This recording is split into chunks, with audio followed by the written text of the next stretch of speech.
नमस्कार. गुरुचरित्र अध्यात्म या माझ्या युट्यूब चॅनेलमध्ये मी कल्याणी तुम्हा सर्वांचे मनापासून स्वागत करते. जय जय रघुवीर समर्थ. श्रीराम समर्थ.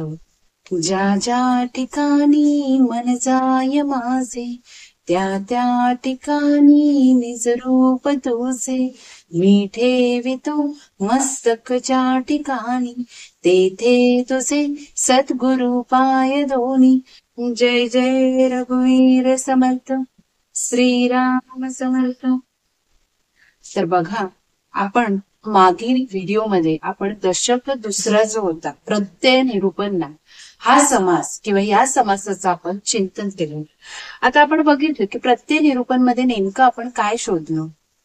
तर समर्थ माऊलींनी जे जे आपल्याला दाखले दिले होते की एखाद्या महंतामध्ये कसे गुणधर्म असतात किंवा एखाद्या महंताच्या अंगी जसे गुणधर्म आहेत तसं आपल्यासारख्या बहुसंख्य सामान्य जनतेमध्ये किंवा सामान्य माणसांमध्ये ते गुणधर्म कसे असावेत आणि त्या रूपाने आपल्याला तो प्रत्यय कसा येतो, अनुभव कसा येतो, की कसं साक्षात भगवंताशी आपल्याला एकरूप होते, या सर्व गोष्टींचं जे चिंतन आहे ते आपण प्रत्यय निरूपणामध्ये केलं होतं. बघा, भगवंत आपली किती प्रकारे मदत करत असतो हे आजही आपल्याला कळून येत. कारण भगवंताची मर्जी जोपर्यंत आपल्यावर आहे तोपर्यंत आपल्याकडून सगळ्या गोष्टी आपण व्यवस्थितपणे करत असतो. पण बघा, जसं आपण त्या समासात बघितलं होतं की कोणीही असं म्हणत नाही की मला आयुष्यभर दुःख पाहिजे, असं कोणाचाही उद्देश नसतो. प्रत्येकाला आपला संसार व्यवस्थित सुखाचा व्हावा असं वाटत असतं आणि प्रपंच आणि परमार्थ कसं साधायचं किंवा याचं योग्य जे समन्वय आहे तो आपल्याला मागील समासामध्ये अनुभवायला मिळाला. आता ह्या समासामध्ये देखील आपल्याला भक्ती निरूपण, आता भक्त कसा असावा, अभक्त कसा असावा याबद्दलचं दाखले जे ते समर्थ माऊलीने आपल्याला या समासात दिले. आता भक्ती म्हणजे काय, आता आपण जी करतो ती नक्की भक्ती आहे का. कारण आपल्याकडून फक्त काय होतं की आपल्याला देवाची उपासना करायची असते किंवा साधना करायची असते, चिंतन करायचं असतं, पण आपल्या मनामध्ये अनेक प्रकारचे स्वार्थ असतात. म्हणजे बघा, स्वार्थ आपले वाईट असतात असं नाही, कारण प्रत्येक जण त्यासाठी झगडत असतो. ह्या दृश्य स्वरूपात ज्या आपल्याला माहित आहे दृश्य स्वरूप ते पण आपल्याला आत्ता समजलं जेव्हापासून आपण समर्थ माऊलींचा आसरा घेतलाय, आपण दासबोध चिंतन करायला घेतलाय, तेव्हापासून आपल्याला समजलं की हा जो प्रपंच जो आपण करतो तो काय आहे, एक नश्वर आहे. पण आपण या जगात आलेलो आहे, पृथ्वीवर आपला आपला सहभाग आहे, त्यामुळे आपल्याला प्रत्येकाला या सर्व गोष्टीतून म्हणजे जाणं गरजेचंच आहे. पण ही एक म्हणजे आपल्यासाठी एक नित्य नेमाची आपली काम आहे. ती आपल्याला म्हणजे निदान आपल्या बेसिक ज्या गरजा असतात त्या पूर्ण होण्यासाठी आपल्याला प्रत्येक प्रपंच अगदी व्यवस्थितपणे काढलाच पाहिजे. पण हा प्रपंच करताना काय होतं, आपल्याकडून काही अपेक्षा असतात. म्हणजे आपल्याला वाटतं की आपल्या भगवंताने आपल्या त्या अपेक्षांची नक्की पूर्तता करावी. कारण ती जर पूर्तता केली नाही तर आपणच भगवंतावर चिडतो. कारण म्हणतो की आमच्या नशिबात म्हणजे काहीच लिहून दिलं नाही, आमच्याकडून कधी काही चांगलं करायला गेलो की दुसरं संकट उभंच राहतं. असं प्रत्येकाच्या मनात अनेक प्रकारचे विचार येत असतात. बघा, आपल्याला पण कधी कधी असं वाटत असेल की ह्या गोष्टी आपल्यावर म्हणजे अनुभवातून नाही. कारण आपल्याला असं वाटतं एखाद्या क्षणी आपण अगदी म्हणजे खूप मनापासून एखादी भक्ती करत असतो किंवा एखादी साधना करत असतो, नामस्मरण करत असतो, पण आपण 6 महिने गेले करत असतो, वर्षभर करत असतो, पण अजून आपल्याला त्याची प्रचिती आलेली नसते. मग ह्यावेळी काय होतात, आपले पेशन्स जे असतात ते संपतात आणि आपण काय होतं ह्यातून बाजूला जाण्याचा प्रयत्न करतो. पण बघा, समर्थ माऊलीने सांगितले की तुम्हाला कुठल्याही स्वार्थ बुद्धीने जर तुम्ही करत राहिला तर त्याचं फळ, इच्छित जे काही फळ असेल, तुम्ही मनामध्ये जे काही म्हणजे आपला उद्देश ठेवून जे काही आपला संकल्प करून जे काही करत असाल ते कधीच मग तुम्हाला प्राप्त होत नाही. आणि तुम्हाला जे काही करायचंय ते निस्वार्थपणे करायचंय, परमार्थ करायचंय, पण कसा, निस्वार्थपणे. आणि समर्थ माऊलीने सांगितले की नुसता आपल्याला प्रपंचही करायचं नाही किंवा नुसता परमार्थही करायचं नाही, दोघांना समान तराजूमध्ये तोलता आलं पाहिजे. ह्या गोष्टी आपल्याकडून घडणं खूप गरजेचं आहे. मग तसंच भक्ती निरूपण म्हणजे भक्ती आपली कशी निरपेक्ष असावी, निस्वार्थ असावी, जे की या निश्चळ जगामध्ये किंवा निश्चळ अशा परब्रह्मासारखी. म्हणजे बघा, आपलं हे जे वातावरण आहे किंवा ही जी पृथ्वी आहे किंवा ही जी पंचमहाभूतांपासून बनलेली सृष्टी आहे ती बघा चंचल आहे, जड आहे, म्हणजे जड पदार्थांनी बनलेली, बरोबर ना. आपण या सगळ्याचा अभ्यास केलेला आहे. म्हणजे बघा, समर्थ मौल्यांना अपेक्षित काय की तर ह्यामध्ये आपल्याला भक्ती कशी करायची. त्याचा मार्ग कसा शोधायचा आणि हा मार्ग आपला कुठं जाऊन संपणार आहे, तर जेव्हा आपल्याला आपला भगवंत भेटेल. आता भगवंत भेटेल म्हणजे नेमकं काय होईल, तर बघा अशा काही गोष्टी असतात की ज्या पार पडणं खूप गरजेचं असतं. बघा समर्थ माऊली वेळोवेळी आपल्याला उपदेश करत असतात की तुम्हाला कशा गोष्टी तुमच्याकडून त्या साध्य करता आल्या पाहिजे, तर आपल्याला उत्तमाचं आपल्याकडून काय होणार आहे, श्रवण होणार आहे. उत्तमाचं म्हणजे बघा आपल्याकडून साधना होणार आहे. नाही जर झालं तर आपल्याकडून त्या गोष्टी अपेक्षित अशा फलप्राप्ती होत नाही. मग आपण काय करतो, कुठंतरी जाऊन मग आपला मनाचाही मोड होतो की नाही बाबा माझ्याकडून या सगळ्या गोष्टी होत. एखादी गोष्ट तुम्ही हाती घेतलेली असेल, अगदीच तुम्ही एखादं पारायण करायचं ठरवलं, पण बघा पारायण करता करता मध्येच काय होणार, अनेक प्रकारची विघ्न येतात आणि आपण काय होतो मग त्यापासून बाजूला जाण्याचा प्रयत्न करतो, कारण आपल्याकडून तसं त्याची पूर्तता होत. मग काय होतं की आपण या गोष्टीपासून परावृत्त होण्याचा प्रयत्न करतो. मग आपल्याला आता ह्या गोष्टी सगळ्या आता काय करायच्या आहेत, याचा अनुभव घ्यायचा, म्हणजे आपल्याला या समासाचं आता चिंतन करायचं. बघा म्हणजे आपण ज्या वेळी आपण हा समास म्हणा किंवा एखाद्या आपली उपासना आहे, नामस्मरण, ज्यावेळी आपण समर्थ माऊलींचं करत असू त्यावेळी आपल्या मनाला खूप प्रसन्नता वाटते किंवा आपण जो आपला दिवस असतो तो खूप छान प्रकारे जातो ज्यावेळी आपण सुरुवात याच्या प्रकारे करतो. पण समजा कधी काळी आपल्याला वेळ मिळत नसेल, पण थोड्याफार प्रमाणात तरी आपल्याकडून ती साधना घडणं अपेक्षित आहे. कारण जर तुमच्याकडून ती साधना घडली नाही तर कसं होतं, तर आपल्याला जे काही आपण योजलेलं असतं त्याच्या गोष्टींची पूर्तता होणे शक्य नाही. म्हणून आपल्याकडून थोड्याफार पद्धतीने तरी साधना होणं खूप गरजेचं आहे. तर आपण आता जो समास बघणार आहे तो म्हणजे भक्ती निर्भर. भक्ती कशी असावी, तर ह्या गोष्टीचं आपण आज चिंतन करणार आहोत. चला तर मग सुरुवात करूया आजच्या आपल्या व्हिडिओला. जय जय रघुवीर समर्थ. श्रीमत दास बोध दशक 12 विवेक वैराग्यना. समास तिसरा भक्ती निरूपणना. श्रीराम समर्थ. तर प्रथम आपण 10 ओवी बघूया आणि मग याचं चिंतन करूया. पृथ्वी मध्ये बहुत लोक, तेही पहावा विवेक. इहलोक आणि परलोक, बरा पहावा श्रीराम. इहलोक साधाया कारणे, जाण त्याची संगती धरणे. परलोक साधाया कारणे, सद्गुरु पाहिजे श्रीराम. सद्गुरुसी काय पुसावे, हेही कळेना स्वभावे. अनन्य भावी एक भावे, दोन्ही गोष्टी पुसाव्या श्रीराम. दोन्ही गोष्टी त्या कोण, देव कोण आपण कोण. या गोष्टींचे विवरण केलेची करावे श्रीराम. आधी मुख्य देव तो कोण, मग आपण भक्त तो कोण. पंचीकरण महावाक्य विवरण केलेची करावे श्रीराम. सकळ केली याचे फळ, शाश्वत ओळखावे निश्चळ. आपण कोण हे केवळ, शोध घ्यावा श्रीराम. सारासार विचार घेता, पदास नाही शाश्वता. पदास नाही शाश्वतता, आधी कारण भगवंता. ओळखले पाहिजे श्रीराम. निश्चळ चंचळ आणि जड, अवघा मायेचा पवाड. यामध्ये वस्तू जाड, जाणार नाही श्रीराम. ते परब्रह्म धुंडावे, विवेके त्रैलोक्य हिंडावे. माईक विचारे खंडावे, परीक्षवर्ती श्रीराम. खोटे सोडून खरे घ्यावे, परीक्षवंती परीक्षावे. मायेचे अवघेची जाणावे, रूप माईक श्रीराम. श्रीराम समर्थ. बघा या पृथ्वीवर खूप सारे असंख्य लोक राहतात, म्हणजे आपण त्याची जनगणनेनुसार गणना होत असते, पण बघा तरीही या पृथ्वीवर प्रत्येक गोष्टीचे दाखले तर तसे मिळणार नाही. किती जन्माला येतात, किती मृत्यू पावतात, आणि प्रत्येक जण दाखलेही बनवावे लागतात, पण त्याची नोंद अजूनपर्यंत तेवढी निश्चित नाही. तरी 140 आपली म्हणजे लोकसंख्या फक्त भारताची, पण अख्ख्या जगाची मिळून किती असेल ते आपण ठरवावं, कारण तेवढे देश आहे, तेवढ्या देशांचे म्हणजे या पृथ्वीवर असंख्य लोक आहेत. पण बघा प्रत्येकाचे विचार काय असतात, खूप वेगवेगळे असतात. मग त्यामध्ये प्रत्येक व्यक्तीचे विचार जसे असतील, मग त्यांना त्यातून आपला इहलोक म्हणजे बघा या सृष्टीवर ज्या आपण राहतो तिथला जो काही आपलं म्हणजे रोजच्या जीवनातील ज्या गोष्टी असतात तो कसा सुधारावा, आणि परलोक म्हणजे बघा परमार्थापर्यंत पोहोचण्याचा मार्ग कसा असावा, ह्या गोष्टी या सगळं समजून घेण्यासाठी तेवढं विवेक असणं पण गरजेचं आहे. बघा आपल्या या दशकाचं नावच आहे विवेक वैराग्यानं.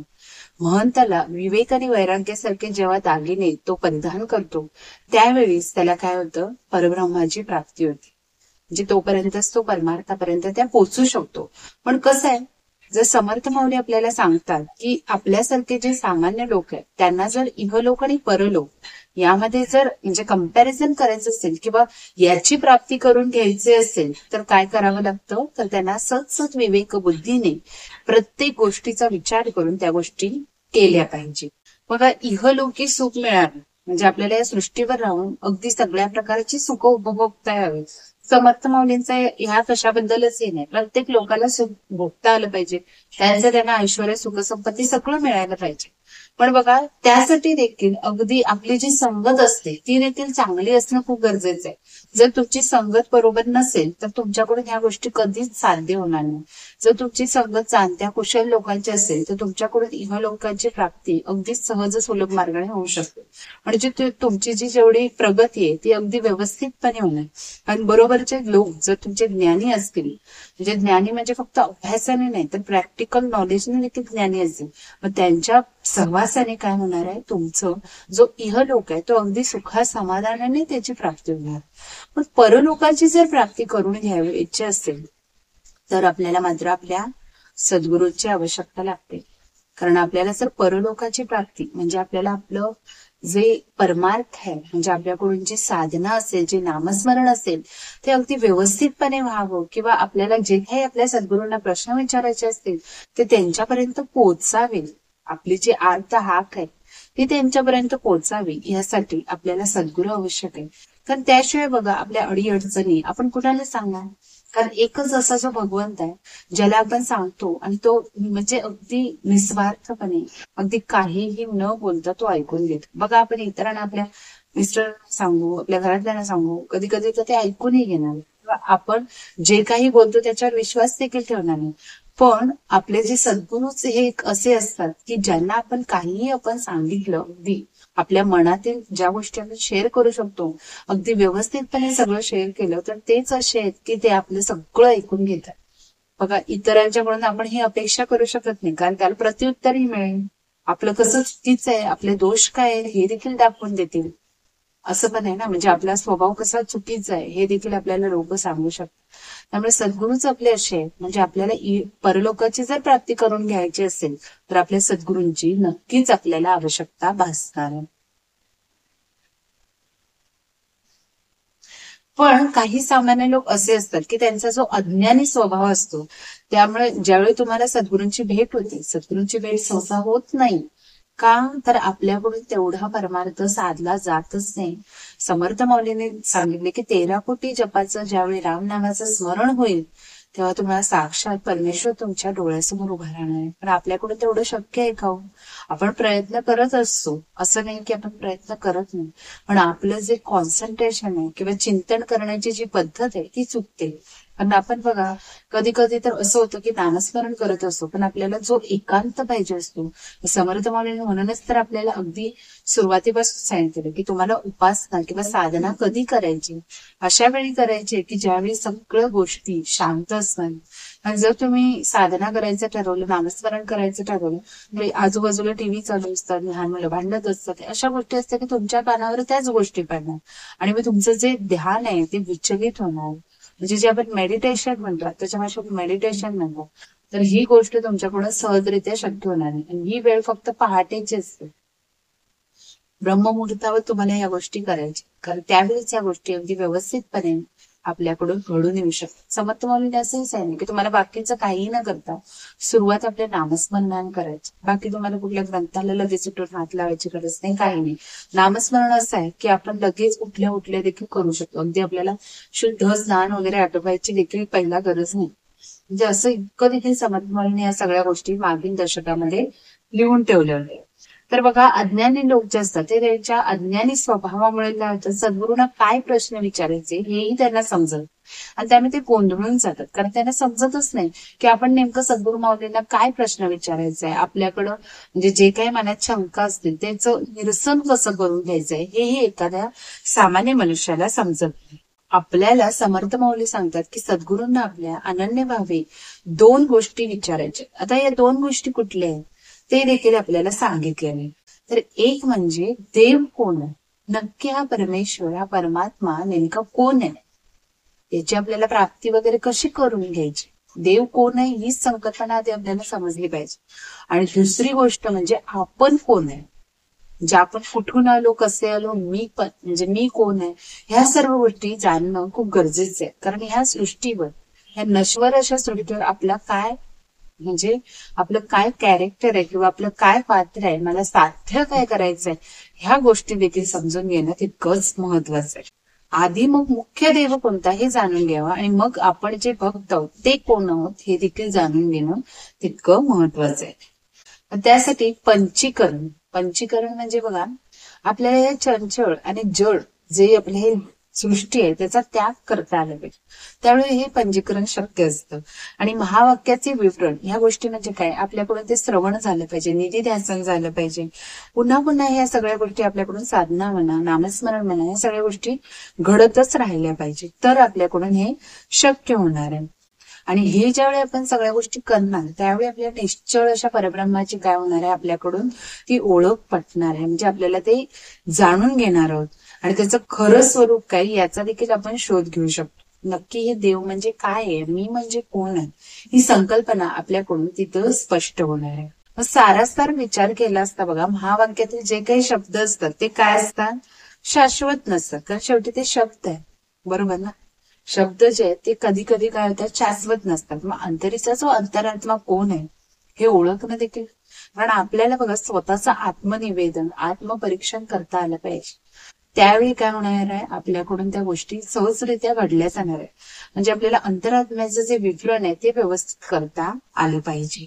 निश्चळ, चंचळ, जड ह्या सर्व मायातीत गोष्टी म्हणजे मायास्वरूप गोष्टी आणि नक्कीच याचा नाश होणार आहे हे तर आपल्याला माहितच आहे. आणि जे परब्रह्म आहे ते काय आहे, निश्चळ आहे. म्हणजे काय आहे, तर ती अशी गोष्ट आहे परब्रह्म म्हणजे ते की नाशिवंत नाही, ते कायम स्वरूपी आपल्यामध्ये, आपल्या सर्वांमध्ये राहणार आहे. आपण कधी ना कधीतरी हे जग सगळं सोडून जाणार. कितीही भले तुम्ही कितीही कमवा, कितीही गोष्टी साध्य करा, आज त्या गोष्टीसाठी अगदी पैसा मिळवण्यासाठी आपण झगडत असतो, रोज किती गोष्टींचा त्याग करत असतो.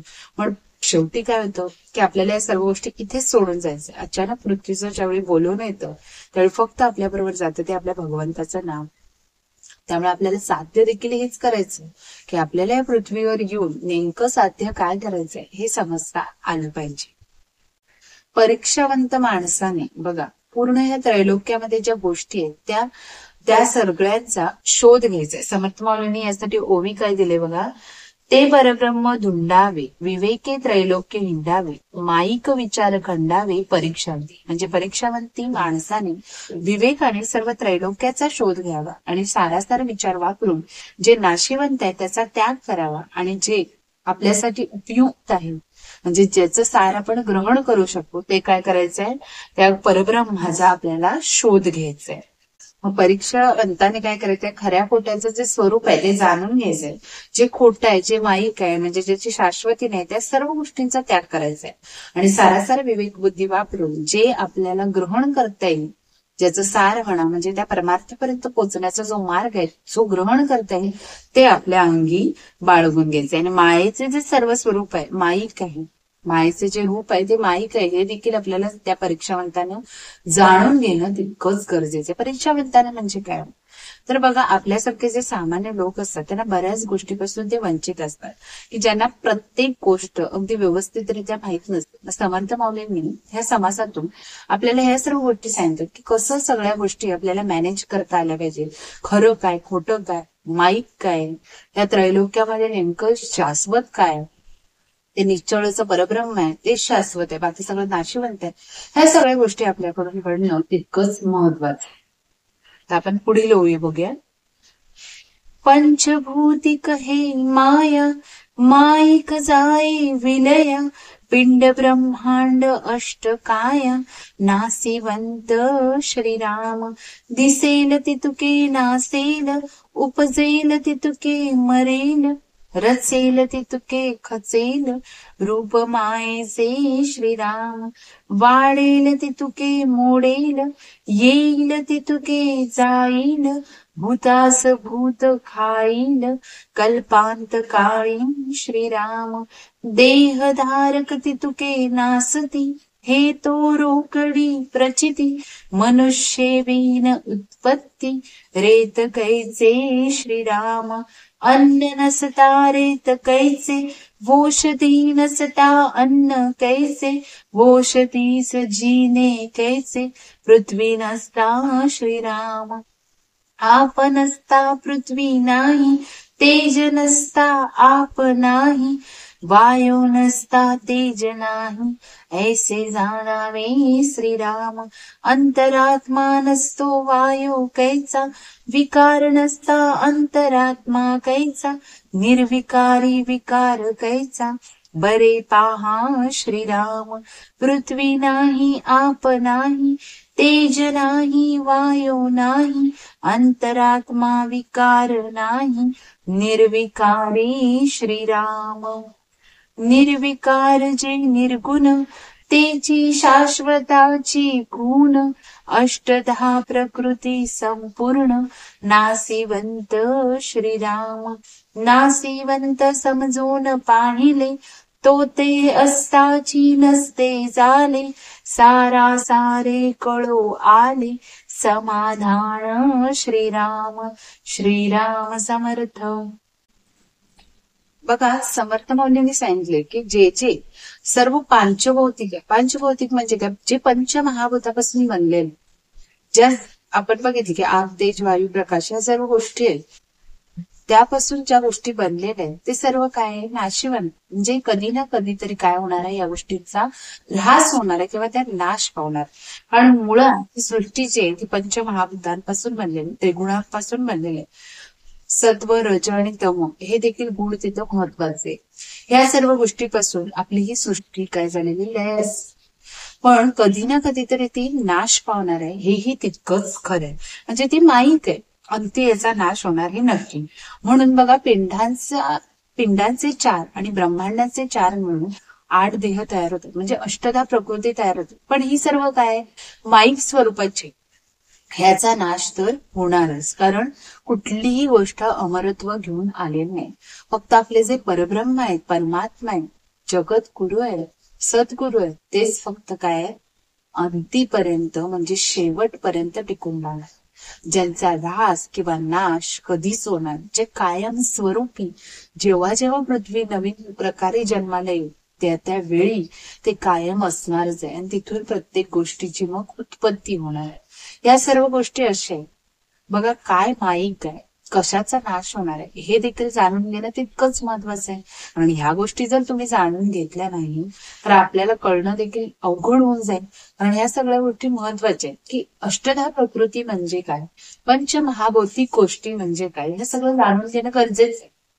जे आपलं शरीर देखील बघा, तुम्हाला मागच आलेलेच आहे. म्हणजे आपलं जे शरीर आहे ते पंचमहाभूतांपासून बनलेलं आहे, आणि त्यामध्ये ते त्रिगुण देखील आहे. प्रत्येकामध्ये सर्वच गुण येतील असं नाही, पण पंचमहाभूतही येणारच आहे. त्याशिवाय हे शरीर, हा देह बनतच नाही. आणि हे सर्व काय आहे, मात्र नाशिवंत. जे जे दिसते ते सर्व काय होणार आहे, नाश पावणार. म्हणजे जे जे काही वनस्पती असेल, सृष्टी असेल, किंवा जे काही प्राणी मात्र असतील, सगळ्या गोष्टी ह्या काय होणार आहेत, अंती नाश पावणार आहे. किती पैसा करून राहिले, किती आपली कपाट्या भरून ठेवली, तरी देखील काय होणार आहे, नंतर त्याला काणी मात्र किंमत नाही. आणि जेव्हा आपला मृत्यू होतो त्यावेळी ते सगळं तिथंच राहत. आणि नक्कीच दुसऱ्यांच्या उपभोगाला आहेत, पण ते देखील कायमस्वरूपी कधीच त्याचा उपभोग घेऊ शकत. कारण प्रत्येकाला हे जीव सोडून जावेचंच आहे. म्हणून जे जे रचले जाणार ते ते खचणार आहे. म्हणजे जे जे काही रचले जाणार नाही, ज्या ज्या गोष्टी तुम्ही अगदी म्हणणार की मला सगळं घर बांधायचंय, मोठं 5 मजली इमारत बांधायची, काय काय बांधायचंय, बंगला बांधायचंय, पण काय होणार आहे? सगळं अंती काय होणार आहे? नाश पावणार. बंगला तसाच राहील, भलेही तसाच राहील, पण तुम्ही नसणार आहे. बंगला राहील, पुढच्या पिढ्यांसाठी तो राहील. तुमच्या पुढच्या पिढ्या असतील, काय असतील, तुमची मुलं बाळ, त्यांची नातवंड, सगळ्यांच्यासाठी तो राहील. पण काय होणार आहे? पण तुमचा मात्र नाश होणार हे नक्की. आणि बघा अंती त्या बंगल्याचा देखील नाश होणार, कारण फार काळ ह्या गोष्टी टिकत नाही. एक 20-30 वर्ष त्यांचा लाईफ असते, 30 म्हणा 40 म्हणा, अगदी भक्कम प्रकारे बांधले तर जरा जास्त, पण कधी ना कधी तरी ते बघा. आणि कधी भूकंप होतात, काय काय आग लागते, हे अशा वेळी तर ह्या गोष्टी वेगळ्या. जे जातच ना, असं नाही की बाबा मी अशा कुठल्या तरी गोष्टीपासून बनवले की किती काही केलं. आता परवा जसं अमेरिकेत एका माणसाने फायर प्रूफ बनवले, पण कधी ना कधीतरी त्या गोष्टीचा ऱ्हास होईल. असं नाही की कायमस्वरूपी ते तिथंच राहणार. म्हणून जे जे दिसतं ते सर्व काय होणार आहे? नाश पावणार आहे, खचणार आहे. कारण हे मायेचंच रूप आहे ना. ही जी माया आहे, मूळ माया जे त्या मायेचंच हे रूप आहे. मग ज्याची जशी जशी वाढ होईल ते ते क्षय पावणार आहे. जे जे येईल ते जाईलच. कल्पांतांच्या समय पंचमहाभूताची एकेका भूतामध्ये अनुक्रमे काय होणार आहे? लय होणार आहे. म्हणजे जी पंचमहाभूते असणार आहे, ज्यावेळी तुमचा कल्पांत होणार किंवा ज्यावेळी म्हणजे तुम्हाला मरण येणार, अशा गोष्टी ज्यावेळी घडणार, त्यावेळी एक एक भूतांचा काय होणार आहे? लय होणार आहे किंवा ते नाश पावणार.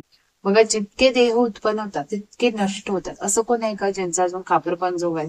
कोण कोण असतात 110 वर्ष जगतात, पण बघा असं कोणीच नाहीये की आता तेव्हाच 1600 सालात ती माणसं आता असणार आहेत का? नाहीये. कारण जे जे देह उत्पन्न होतात त्यांचं लिमिट असतं. ते लिमिट संपलं की ते काय होतात? नष्ट होतात. कारण तशी प्रकृतीच आहे. आणि हा मायेचाच गुणधर्म आहे. कारण अंती नाश पावणार हे सगळं घडणार आहे, या गोष्टी होणारच आहे.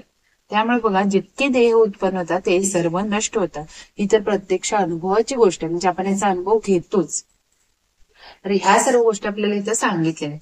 माणसा वाचून मग माणूस कसा उत्पन्न होणार? आता इथं आपल्याला शोध घ्यायचा आहे. म्हणजे ज्या 2 गोष्टी आपल्याला समर्थ माऊलींनी सुरुवातीच्या ओवींमध्ये सांगितलं की मी कोण आहे, आपण कोण आहे, याचा शोध घेत.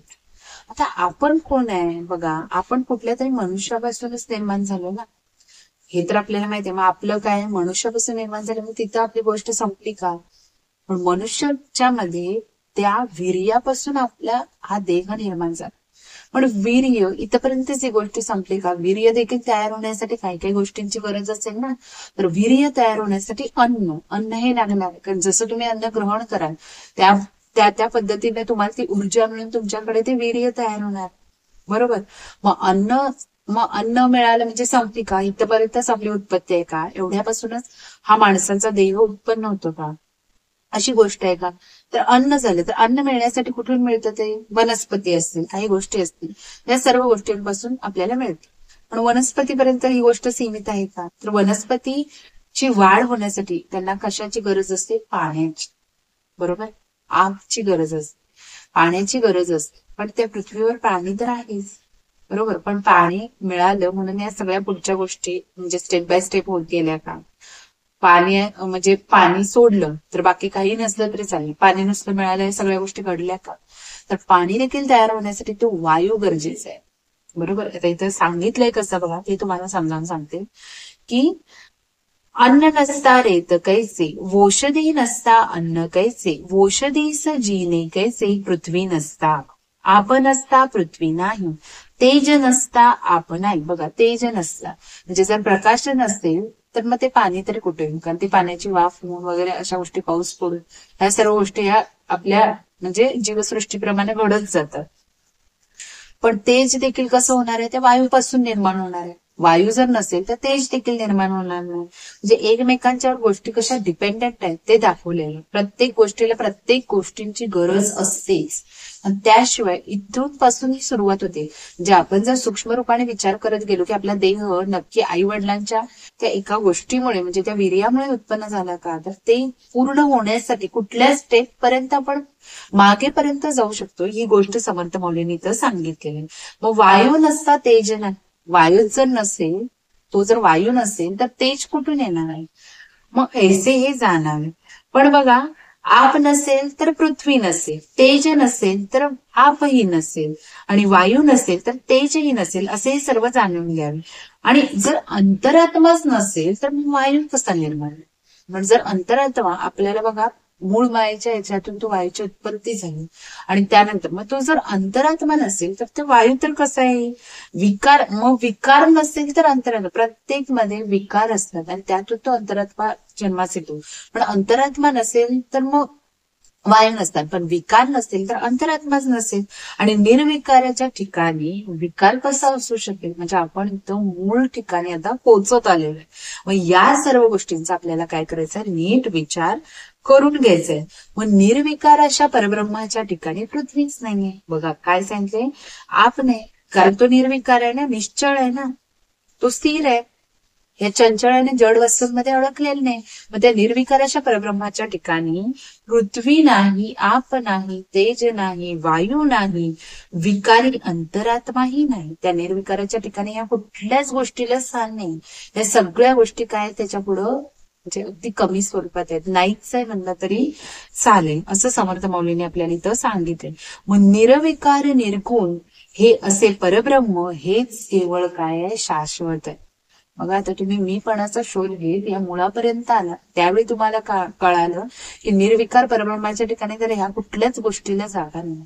ना विकाराला, ना अंतरात्म्याला, ना कुठल्याच गोष्टीला. ह्या सगळ्या गोष्टी त्याच्यासाठी काय ऱ्हास पावणार आहेत, अशाश्वत आहे. बघा, शाश्वत असा तो परब्रह्मच आहे. बाकी संपूर्ण जी अष्टधा प्रकृती आहे, म्हणजे आपले जे पिंडाचे चार, ब्रह्मांडाचे चार, असे जे मिळून देह तयार झाले, तर ते सगळं काय आहे? नाशिवंतच आहे. मग नाशिवंत जे जे आहे ते विचाराने जर जाणून घेण्याचा प्रयत्न करायला लागला किंवा त्याच्याकडे जर पाहायला लागला तर ते असून नसल्यासारखं वाटतं. म्हणजे आपण जे जाणून घ्यायला गेलो की मी कोण आहे, मी कुठून हा उत्पन्न झाला, आपला जो देह निर्माण झाला तो कशा कशा टप्प्यातून पार पडत गेला, म्हणजे ह्या सगळ्या गोष्टी एकमेकांवर अवलंबून जाऊन शेवटी पोहोचल्या कुठे? तर त्या निर्विकार परब्रह्माच्या ठिकाणापर्यंत पोहोचल्या. पण त्याच्या ठिकाणी ह्या सर्व गोष्टी काय आहे? पूर्णपणे झिरो आहे. म्हणजे ह्या कुठल्याच गोष्टीला कसलंच महत्व नाही, कारण ह्या नाशिवंत आहे. म्हणजे असं आपल्याला आता सारासार विवेक बुद्धीने त्याच्या मुळापाशी गेल्यावर त्याचं आता सत्य कळलेलं की नुसत्या एका गोष्टीपासून आपला हा देह निर्माण नाही चाललेला, त्यासाठी खूप टप्पे पार पाडत पाडत पाडत, कारण एकमेकांपासून त्या सगळ्या गोष्टी बनत गेल्या. आणि सगळ्यात मूळ म्हणजे आपल्याला उच्च स्तरावर कोण आहे? तर आपले परब्रह्म आहे.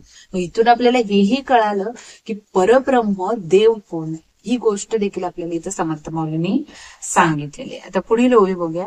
विवेके पाहिला विचार, मनास आले सारा सार, येणे करिता विचार, सदृढ झाला श्रीराम. शाश्वत देव तो निर्गुण, ऐसी अंतरी पानली खून, देव कळला मी कोण, कळले पाहिजे श्रीराम. मी कोण पाहिजे कळले, देह तत्वती तुके शोधिले, मनोवृत्तीचा ठाई आले, मी तू पण श्रीराम. सकळ देहाचा शोध घेता, मी पण दिसेना पाहता, मी तू पण हे तत्वता, तत्वी मावळले श्रीराम. दृश्य पदार्थची ओसरे, तत्वे तत्व तेव्हा सरे, मी तू पण हे कैचे उरे, तत्वता वस्तू श्रीराम. पंचीकरण तत्व विवरण, महावाक्ये वस्तू आपण, निसंगपणे निवेदन, केले पाहिजे श्रीराम. देवा भक्तांचे मूळ, शोधून पाहता सकळ, उपाधी वेगळा केवळ, निरोपाधी आत्मा श्रीराम. मी पण ते बुडाले, विवेके वेगळेपणे गेले, निवृत्ती पदास प्राप्त झाले, हुन्मनी पद श्रीराम. विज्ञानी राहिले ज्ञान, ध्येय राहिले अध्यान, सकळ काही कार्याकारण, पाहून सांडले श्रीराम. जन्म मरणाचे चुकले, पाप अवघेची बुडाले, येमयातनेचे झाले मी संतान श्रीराम. निर्वद अवघाची तुटला विचारी मोक्ष प्राप्त झाला. जन्म सार्थकची वाटला सकळ काही श्रीराम. नाना किंत निवारले धोके अवघेची तुटले. ज्ञान विवेके पावन झाले बहुत लोक श्रीराम. पतित पावनाचे दास तेही पावन करती जगास. ऐसी हे प्रचित मानस ऐसी हे प्रचित मनास बहुतांच्या आली श्रीराम. श्रीराम समर्थ. तर आपण आता याचं चिंतन करूया. आता हे शेवटच्या ओळी तर ते आपण आता बघून घेऊ. बघा, आता आपण इथपर्यंत पोहोचलो की मूळ तत्वापर्यंत पोहोचलो की आपण कोण आहोत. ही गोष्ट जसजसं आपण पुढं जात गेलो त्यावेळी आपल्याला कळालं. मग आपण विचार करू लागलो की आपल्यापणच काय होतं, मनात सारासार विवेक जागृत होतो आणि ही गोष्ट आपल्याला समजून जाते की आपण कोठून आलो आहोत. हे तरी आपल्याला इथपर्यंत तरी समजलं की हे जे सारी सृष्टी आहे ती शाश्वत नाहीये, अशाश्वत आहे, याचा नाश होणार आहे. पण आपलं जे निश्चळ परब्रह्म आहे ते काय, फक्त शाश्वत आहे. मग परब्रह्माविषयी देखील विचार आपला काय होतो, सुदृढ होतो. म्हणजे त्याच्या बाजूने आपण इतका विचार, अगदी म्हणजे आपल्या भगवंताची प्राप्ती आपल्याला मग कशी करायची ही गोष्ट आपण जाणून घेतो. मग हा शाश्वत देव जो आहे तो निर्गुण आहे, निराकार आहे, बरोबर आहे, निश्चळ आहे, स्थिर आहे, बरोबर ना. हा जो निर्गुण निराकार जो देव आहे तो निर्गुण आहे हे समर्थ माऊलींनी तर सांगितलं. ही जी खूण असते ही कधी आपल्याला समजणार, जेव्हा आपण मीपणाचा शोध घेत शेवटपर्यंत जाणार त्यावेळी आपल्याला ही गोष्ट समजणार आहे. मग याप्रमाणे आपल्याला मग तिथं मग कुठलीच शंका राहणार नाही. मग आपण जे पंजीकरण वगैरे म्हणतो ह्या गोष्टी तिथं म्हणजे उपयोगासच येणार नाही, कारण आपण या मूळ तत्वापर्यंत जाऊन पोहोचलेलो आहे. आपल्याला इथं समजलेलं आहे की देव कोण आहे हे कळलेलं आहे. मग मी कोण आहे हे कळायलाच पाहिजे. आपल्याला या टप्प्यापर्यंत पोहोचण्यासाठी खूप वेळ लागणार आहे, कारण आपल्याकडून तेवढी साधना जी अपेक्षित आहे. कारण हे त्याच वेळी होऊ शकतं ज्यावेळी आपला हा जो सर्च असतो किंवा आपला जो हा शोध असतो तेव्हाच थांबू शकतो, जेव्हा आपल्याला भगवंताची प्राप्तीच्या आपण अगदी जवळ येऊन पोचलेलो असतो. आपल्याला सगळ्या गोष्टींची माहिती अगदी सारासार विवेकाने होत राहिलेली असते. मग मी कोण आहे हे कळायला हवे, म्हणून प्रथम देहाचा तत्वाने निराश केला पाहिजे, त्याग करता आला पाहिजे. त्याग करता आला म्हणजे काय, तर आपण कुठल्याही प्रपंचामध्ये तर अडकायचं आहे पण आपल्याला गुंतायचं नाहीये. समजा एखादी गोष्ट आपल्याला मिळाली नाही तर राहू दे, मग सोडायचंय. जसं प्रभू रामचंद्रांनी त्यावेळी त्यांना ते राज्यपद मिळालं नाही म्हणून त्या गोष्टीचा जरा मात्र विचार केला नाही, कारण त्यांना माहित होतं त्यांना तो देह मिळाला होता. ह्या जगाचा उद्धार करण्यासाठी त्यांना तो देह मिळालेला होता.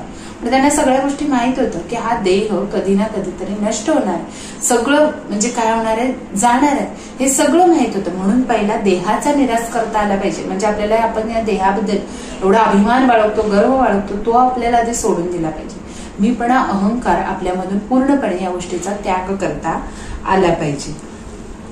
मग मीपणा म्हणा, तूपणा म्हणा, हे सगळ्या गोष्टी मनोवृत्तीच्या ठिकाणी काय होतात, बाजूला होतात. मग म्हणजे ह्या सगळ्या गोष्टी काय होतात, त्या ठिकाणी जातात. मग याप्रमाणे स्थूळ, सूक्ष्म, कारण, महाकारण हे जे 4 देहाचे आपले प्रकार आहेत, मग ह्या सगळ्या गोष्टी इत्यादी सर्व देहांचा विचार आणि मग निराश झाला की मी म्हणून कोणी मग शिल्लकच राहत नाही.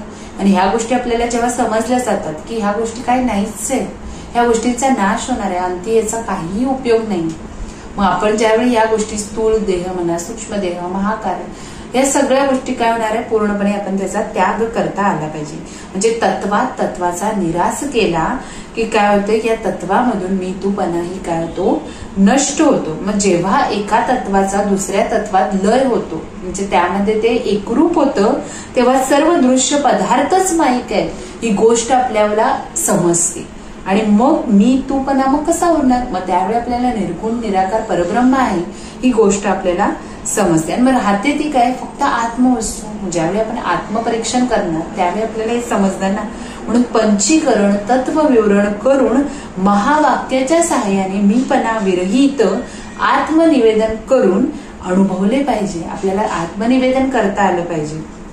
याप्रमाणे मग देवाच्या आणि भक्ताच्या मुळाचा शोध घेऊन पाहू लागल्यावर सर्व उपाधींचा निराश होऊन उपाधी वेगळा काय होतो, निरुपाधिक केवळ आत्मा तेवढा शिल्लक राहतो. मग समर्थ माऊलींनी एक उदाहरण दिले तुकाराम महाराजांचं. मग तुकाराम महाराजांचं म्हणजे दिवाळखोर ज्यावेळी होत, म्हणजे त्यांच्याकडून सगळी संपत्ती वगैरे जाते, त्यावेळी त्यांना म्हणजे त्या गोष्टीचं काहीच वाटत नाही. कारण त्यावेळी ते म्हणतात की बरं झालं माझ्याकडून हे सगळं गेलं, कारण मला या गोष्टीची कधी हव्यासच नव्हती, या गोष्टी कधी पाहिजेच नको होत्या. त्यामुळं हे बरं झालं माझ्याकडून गेलं. ते गेल्यामुळं काय झालं, मी तुझी क्षणोक्षणी आठवण काढू शकलो. कारण जर माझ्याकडे या गोष्टी असली तर तुझी आठवण काढायसाठी देखील माझ्याकडे वेळ राहिला नसता. आज माझ्याकडे या गोष्टी, जसं कुंतीनं त्यावेळी मला फक्त दुःख दे म्हणून सांगितलं होतं, म्हणजे मी तुझाच विचार करीन, तसं तुकाराम महाराजांनी सांगितलं. कारण ह्या गोष्टी त्यांच्यासाठी कुठल्याच म्हणजे त्यांच्या कॅटेगरीतच बसत नव्हत्या, कारण त्यांना या गोष्टींची कुठली हव्यासच नव्हती. ते म्हणत होते मला फक्त भगवंताचं नाम माझ्या मुखातून निघालं पाहिजे, त्या नावालाच माझ्या तोंडातून महत्व आहे. आणि मला देवाने इतका चांगला देह दिलेला आहे ज्यामधून आपल्याला मुखानं आपल्याला ते नामस्मरण करता येते. मग हे नामस्मरण जर माझ्याकडून घडत असेल तर ते किती मोठं भाग्यवान व्यक्ती आहे मी. म्हणून मला या सगळ्या गोष्टीची काहीच गरज नाहीये. मी कितीही दिवाळखोर झालो, मी कितीही भिकेल झालो, मला काहीही फरक पडत नाही. म्हणून समर्थ माऊलींनी हे उदाहरण दिलेलं आहे. मग बघा, याप्रमाणे देवाच्या आणि भक्ताच्या मुळाचा शोध घेऊन पाहू लागल्यावर मग सर्वच उपाधींचा काय होतो, निराश होतो. उपाधी वेगळा, निरुपाधिक तेवढा, आत्मा तेवढा काय होतो, शिल्लक राहतो. मी पण नाहीसे होते, विवेक पण येतो, वेगळेपणात द्वैतही जाते आणि मायेच्या वेड्यातून निवृत्त झालेले मन, मायेच्या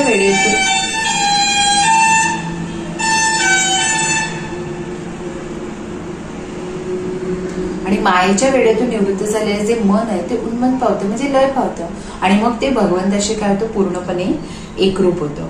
मग बघा काय सांगितलंय, स्वस्वरूपानुभवात ज्ञानही शिल्लक राहत नाही. ज्यावेळी इतकं आपण पुढे जातो, भगवंताशी एकरूप होण्याच्या स्टेप पर्यंत जातो, त्यावेळी ते ज्ञानही शिल्लक, कारण कुठल्याच गोष्टीची मग गरजच राहत नाही. कारण काय होतं, आपण पूर्णपणे आपल्या भगवंताशी काय झालेलो असतो, एकरूप झालो. मग स्वतःच ध्येयरूप झाल्याने ध्यानही उरत नाही, कारण इतकं आपण भगवंताच्या स्वाधीन झालेलो असतो की कुठल्याच गोष्टींची मग काहीच तमा राहत नाही. मग जन्म मरणाचेही फेरे चुकणार आहे, यमयातनाही नष्ट होणार आहे, सर्व पाप देखील नष्ट होणार. कारण का, तर आपण त्या टप्प्यापर्यंत पोहोचलेलो आहे. मीपणाचाच पूर्णपणे या तत्वाचाच निराश केलेला आहे, देहाचा निराश केलेला आहे. त्यामुळे आपण त्या टप्प्यापर्यंत काय होणार आहे, पोहोचणार आहोत. मग बंधन सर्वस्वी पूर्णपणे काय झालेलं आहे, आपल्याकडून ते नष्ट झालेले आणि आपल्याच विचाराने काय झालेले, मोक्ष प्राप्ती झालेली. आपण त्या टप्प्यापर्यंत पोहोचलेलो आहोत, आपल्या भगवंतापर्यंत पोहोचलेलो आहोत आणि मनुष्य जन्माचं मग आपल्या काय झालेलं आहे, सार्थक झालेलं आहे. म्हणजे आपलं जे ध्येय आहे, आपण जो संकल्प केला होता तो पूर्णत्वास जाणार आहे. जेव्हा या सगळ्या गोष्टी साध्य होणार आहेत, आपण त्या स्टेप पर्यंत पोहोचणार आहोत, तेव्हा मग नाना प्रकारचे जे शंका असतात, कुशंका असतात, त्या सगळ्या नाहीशे झालेल्या आहेत. कुठलीही भीती राहणार नाही, कारण आपल्या साक्षात प्रभू श्री रामचंद्र आपले सद्गुरू आपल्या बरोबर असणार आहे. त्यावेळी कुठली भीती आपल्यामध्ये राहणार आहे. ज्ञानाचा विवेक झाल्याने अनेक लोक काय झालेले आहे, पवित्र झालेले आणि पतित पावन अशा रामाचे ते सगळेजण काय असतात, दास असतात. मग समर्थ माऊलींनी हा जो दास हे जे आपल्या स्वतःला उपाधी लावून घेतले, कारण ते रामाचे दास बनले होते. आणि त्यांनी भगवंताला आपल्या म्हणजे त्यांच्या चरणी इतकं समर्पित केलं होतं की त्यांच्यासाठीच ते पूर्णपणे वाहून गेले होते. आणि त्यांना रामरूपी म्हणजे काय, त्यांचं जे बघा मन होतं, ते मन तसं निर्विकारी होतं, निर्विकारी परब्रह्मासारखं होतं. ते देहात अडकले नव्हते. बघा त्यांच्याकडून त्या गोष्टी काय होत्या, अगदी पूर्णत्वाने प्राप्त होत होत्या. मग ते सर्व जगाला पावन करतात आणि अशी प्रचिती अनेकांच्या मनाला किंवा सगळ्यांना ती प्रचिती आलेली आहे. समर्थ माऊलीने आपल्याला हाच उपदेश केलेला आहे. भक्ती निरूपणाच्या मार्गातून हेच आपल्याला सांगितलं की भक्ती कशी असावी. भक्ती मी केली म्हणून मोठेपणा मिरवणारी भक्ती नसावी, तर अशा प्रकारची भक्ती असावी ज्यामध्ये मीपणा नसावा. मी हे केलं म्हणून मला मिळालं, मी केलं म्हणून आमच्या घराला सगळं घर मिळालं, दार मिळालं, माझ्या नवऱ्याला नोकरी लागली, म्हणजे मी आलं ना त्यात. मी केलं की असं म्हणा ना की भगवंतानं माझ्याकडून हे करून घेतलं, तेव्हा ही गोष्ट मला साध्य झाली. मी ज्यावेळी तुम्ही करत राहणार, शेवटपर्यंत ज्यावेळी मी म्हणत राहणार, ती गोष्ट तुम्हाला कधीच साध्य होणार नाही. मग तोपर्यंत तुम्ही ह्याच चक्रात अडकणार, जन्म मरण्याच्या फेऱ्याच्या चक्रात पण अडकणार, पापही तुमच्याकडून होत राहणार आणि सगळ्याच गोष्टी तुमच्याकडून घडत राहणार. ह्या गोष्टी आपल्याला समजणं खूप गरजेचं आहे. हे समर्थ माऊलीने आपल्याला या समासातून दाखवून दिलेले. असे अनेक ह्यात समास आहेत. ज्यामधून आपण पूर्णपणे त्या विवेक वैराग्याच्या केंद्रबिंदूपर्यंत आपण पोहोचू शकतो. म्हणजे आपल्याला देखील तेवढी आपल्याकडून ती भक्ती होण्याचे चान्सेस आहेत. कारण आपण बघा जसजसं त्याचं मूळ तत्वापर्यंत जातो तेव्हा आपल्याला या गोष्टींची जाणीव होते. पण बघा समर्थ माऊलीने आपल्याला छान पद्धतीने याचं चिंतन दाखवलेलं आहे. तर आपण देखील याचं चिंतन अवश्य करूया. जय जय रघुवीर समर्थ. बघा हा व्हिडिओ आवडला तर नक्कीच तुम्ही या चॅनलला सबस्क्राईब करा आणि जर आवडलं तर शेअर, लाईक वगैरे देखील करू शकता. अगदी आवर्जून सांगत नाही, जर तुम्हाला इच्छा असेल तर करू शकता. जय जय रघुवीर समर्थ. श्रीराम समर्थ.